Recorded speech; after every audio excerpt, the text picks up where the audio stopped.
Guys, it has been a very long time, but we have a new Hoi 4 dev diary. Will we get a new DLC this year? Will we get it next year? Who knows? But one thing's for certain, we are getting a new DLC. My prediction was this was going to be a smaller DLC, like Battle for the Bosporus, which included 3 national focuses. For the most part, no real new features, where No Step Back, on the other hand, contained many new features. It appears that this new DLC will also contain features. So my original theory, this was going to be super small, may actually be wrong. It may contain lots of mini little reworks. One of the things that I said that they're going to change is they will rework peace conferences. For some reason, no one seems to care. Maybe people have got used to the abuse. You know, like you're getting beaten every day by your significant other, and you just get used to it, you know? Well, that is what it's like to use peace conferences in Hoi 4. So here we are, guys, the new peace conference system. So as you can see here, this state here is being contested between Brazil and Argentina. And we've got 11 victory points. We have the resources here, and the flag indicates there is a claim being made in this area. Once again, I don't know the details behind this. I'm making my best guesses, so please forgive me if it comes out and I'm a bit wrong. It happens. I'm human. So here we have the multiplier by 1.83, influence of 0.85, contested 1.1, uncontested for 3 months 1.95. This is part of an equation on how much this state is worth, and in the peace conference, how much the value will be based on your contribution and some other factors. We'll go into those factors in a second. So here are the objectives of the new peace conference rework. A system that appropriately rewards participation, allow for conflict and conflict resolution within the scope of the conference, create a limited economy within conferences where you may have to sacrifice your overall aims in order to secure immediate concern, and produce more realistic outcomes when the AI is concerned. Guys, you're going to get super hyped over that one, aren't you? Come on, let's be real. How many times has there been a Border Gore peace conference and you guys have been like, oh, look at Border Gore, oh, my OCD? Well, it looks like they're addressing that. Will it be perfect? No, but it will definitely be better. This is the best example. So the Allies win World War II. Yay, the good guys win. For now, they seem to release lots and lots of puppet states. They liberate basically everyone. They balkanize the Balkans, literally, and then they balkanize Germany and Austria, literally. So basically what they're saying is it won't be as easy now for someone who has the most contribution just to gobble everything up. How frustrating was it in the past when you were a minor power? Let's say that you were, I don't know, Hungary, and you defeated the Allies. Germany and Italy basically ate up 99% at the peace conference, and you maybe got one state, maybe, if you're lucky. Well, now it seems to me that even the smaller contributions may be able to get more within the conference. Allow for conflict and conflict resolution within the scope of the conference. So that might suggest that your immediate goals that you want are more likely to be obtained, where broader goals are less likely to be obtained. Things that are in close proximity, or your justification for war is going to be cheap, but things outside of that scale may be a lot more expensive. Criticism that rewards participation. This dev diary doesn't specifically talk about how participation has been calculated. A lot of people didn't like the old system because it was based on how many casualties you sustained. So for instance, you were almost encouraged to bash your heads against front lines to take casualties, and therefore you'll get more of the peace conference, which is, now I think about it, a really janky system. Anyway, so what does this mean? How is it actually going to be different in the real world? So let's have a look at this screenshot, guys. Let's zoom in. You know the saddest part of this screenshot, guys? You know what the very saddest part is? The saddest part of this screenshot is it's not an actual full screenshot, because otherwise we could look at, like, analyze the actual Hoi 4 map, and we can, like, try and calculate little changes so we give us an idea what might be to come. But they've strategically cropped it. They were like,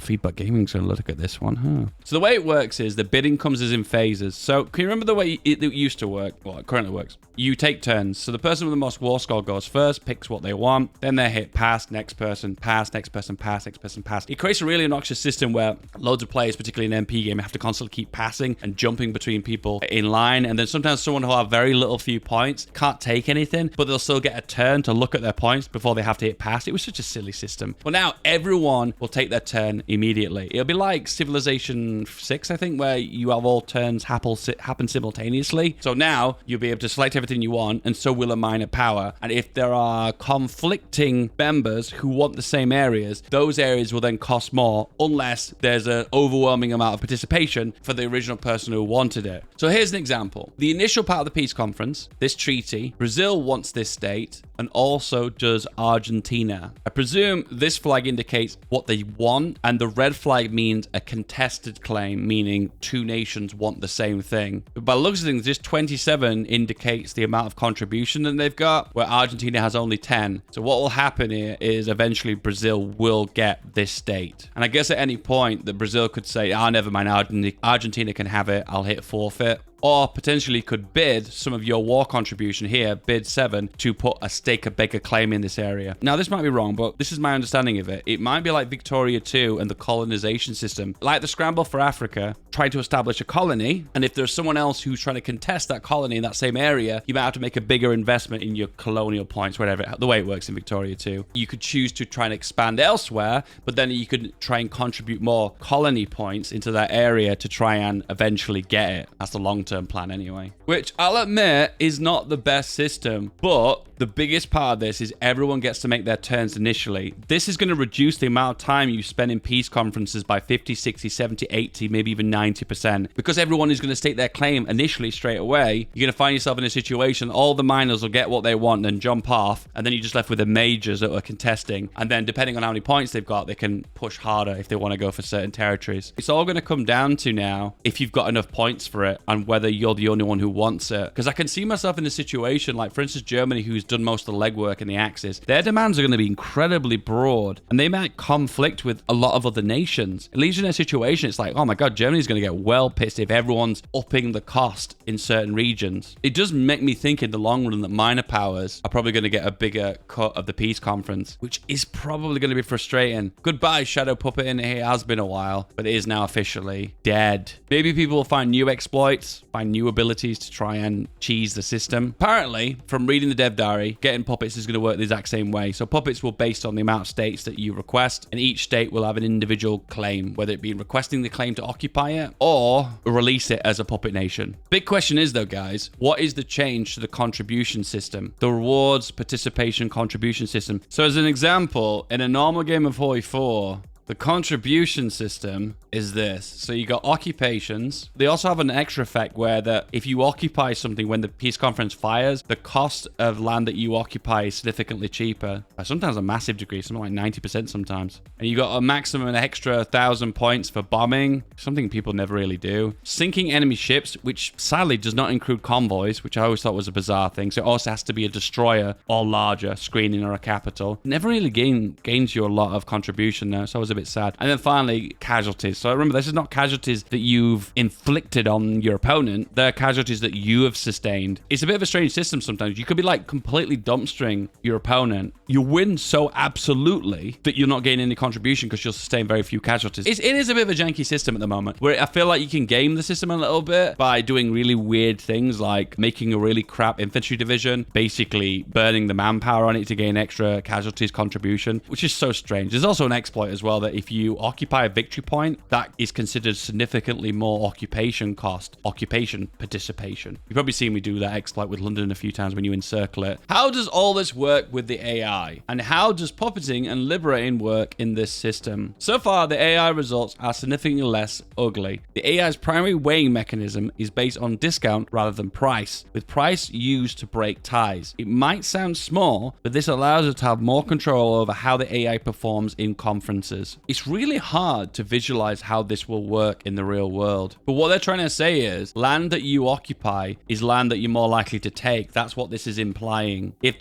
they occupy land, which gives them a discount, they're more likely to take that land in a peace conference. And I presume if it's overseas, they're more likely to puppet it. I think that might be the long, short way of expressing that. Glad to see changes coming to the system. I assume having a claim or a war goal makes certain demands cheaper for that nation. I always find it frustrating when I want to justify a war for specific states, and then I have those states taken before it hits my turn. Well, that definitely is not going to happen anymore because there isn't. The turns happen simultaneously now. Everyone will state what they want immediately. Everyone will hit done, and then you'll see who has made a claim and who has a contested claim. So now there's an opportunity for very, very, very small powers to state a claim. The only thing that I pray and I hope, please make this happen. Please don't have a system where a nation that's so unbelievably small is making claims that they can never afford, because that is going to slow down the peace conference. And if they never be able to afford anything, unless people pass 1,000 times, what's the point? Can you detail any of the peace AI changes? Is the AI more likely to create spheres of influence on its borders? No explicit details, but broadly, yes. So basically, there's more to it than this, what he's basically saying. New information coming, boys. Could there ever be a situation where you keep spending your points on a specific state, but eventually get outbid, so you have to leave the conference with nothing because all the other claims have gotten too expensive? Theoretically,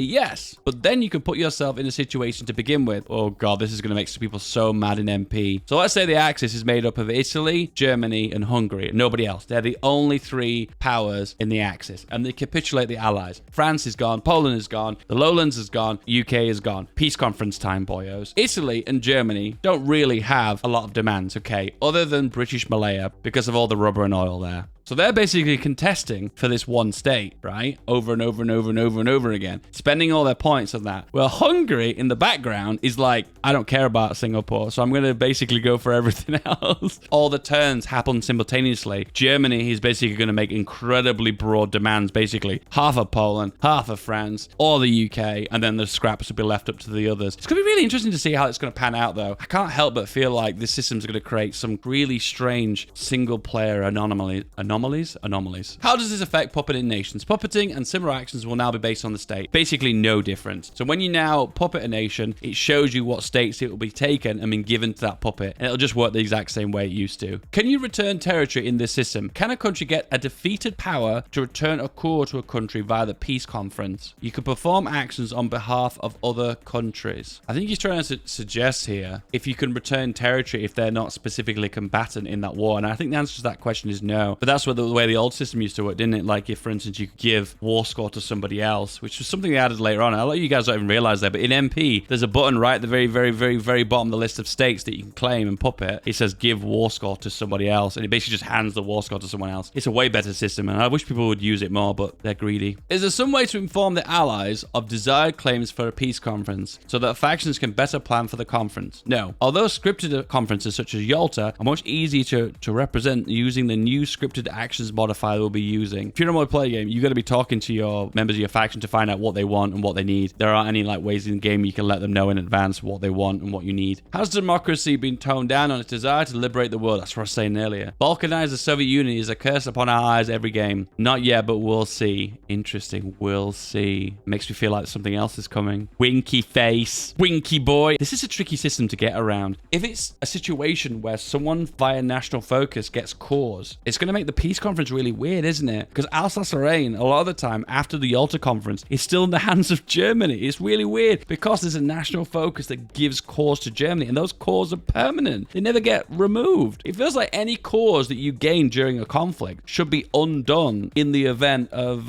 capitulating, shouldn't it? I always find it's strange to me sometimes, like a nation capitulates, but for the most part, it doesn't really change a lot on the map. For instance, France capitulates, but it's still got its guarantees on Romania and Czechoslovakia, which I always thought was so bizarre. Why?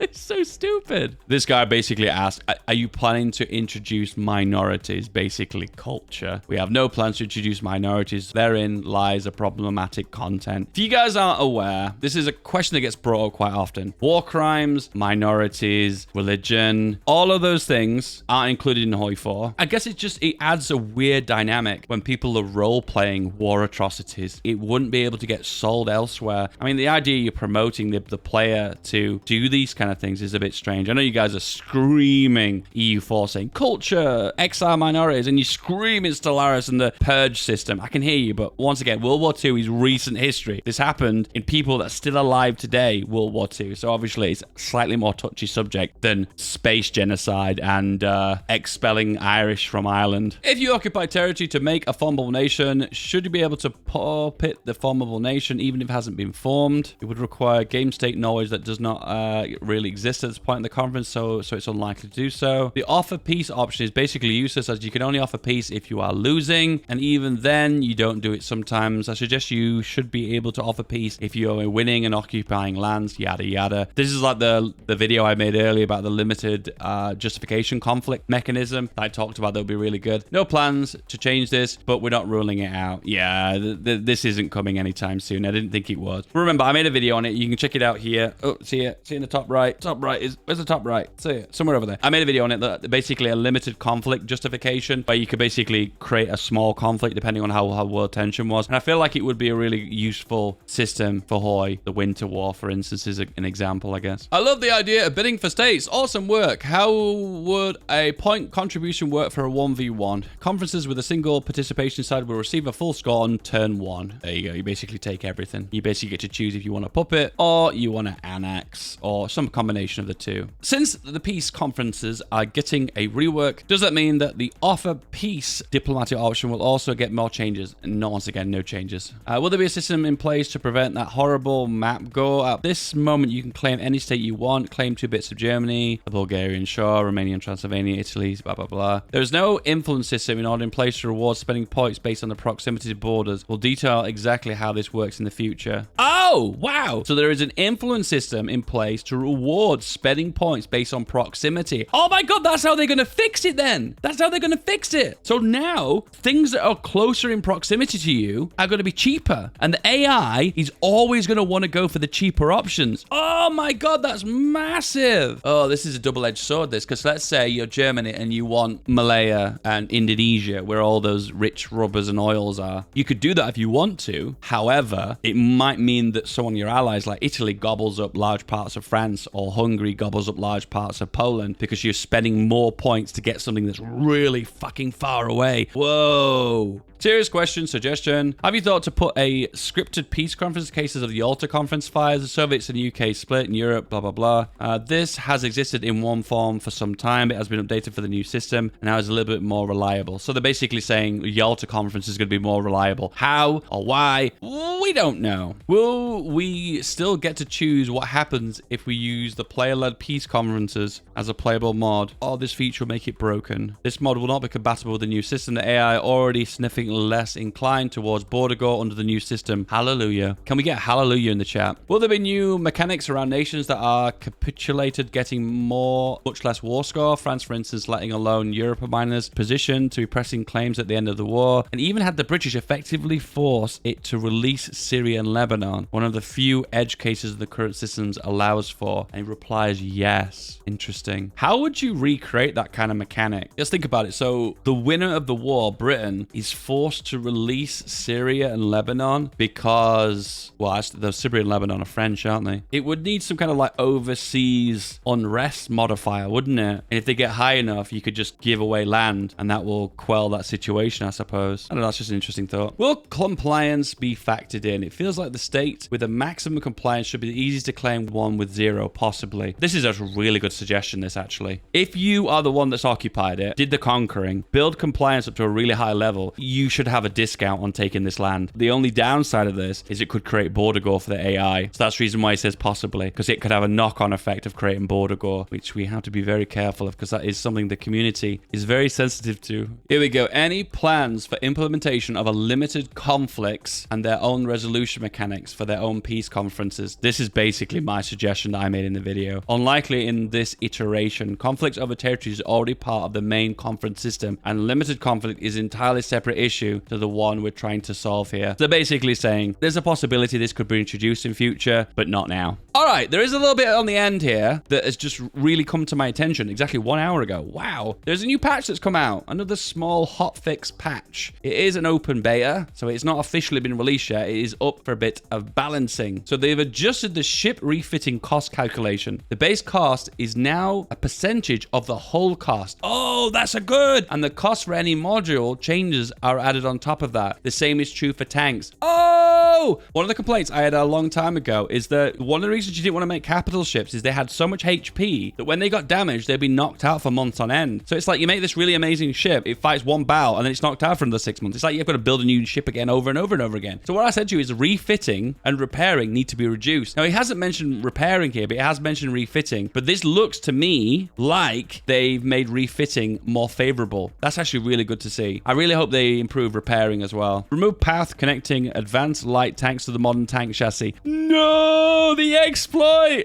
The exploit. I have been DM'd this exploit so many times, and the reason why I've not made a video on it is it still takes until 1941 to get the modern tank, which I always think to myself like, ugh, is it even worth? Is it much of an exploit? Modern tanks in 1941. Don't get me wrong, modern tanks are really, really strong. They're strong, all right. Shush, they're strong. I get it, but it's still 1941 before you get them. I don't know. Especially how strong light recon is at the minute. If you nerf light recon, I'm gonna be so pissed. PDX. Oh, I love that light tank recon. Fixed a rare OOS happening when players joined an MP game after playing a different game. Oh god, that's a really common problem. Hot reloading AI strategy plans will not crash the game. Good to know. Change the starting British motorized division template to use motorized recon. Added some bypass conditions for the check focuses. Oh, interesting. That's a bug fix. Unlocked the fuel tank module for French cruiser submarines. Oh, for some reason they couldn't use them. Interesting. And a bunch of bug fixes as well. Bypass the demand Lithuania annexation if France already controls all of Lithuania and the Memel. Ooh. Only display the ship refitting speed and cost modifiers when man the guns is active. So these aren't big changes. The only one here that really sticks out to me is the connect path for advanced tanks to modern tanks. It was a known problem. Everyone DM'd me about it. Guys, don't forget to like and don't forget to subscribe, and we will do some more dev diaries in future. Let me know in the comments below any features you are excited about and if this is a feature that tickles your fancy. You think this video was good? Well, this one is the final form.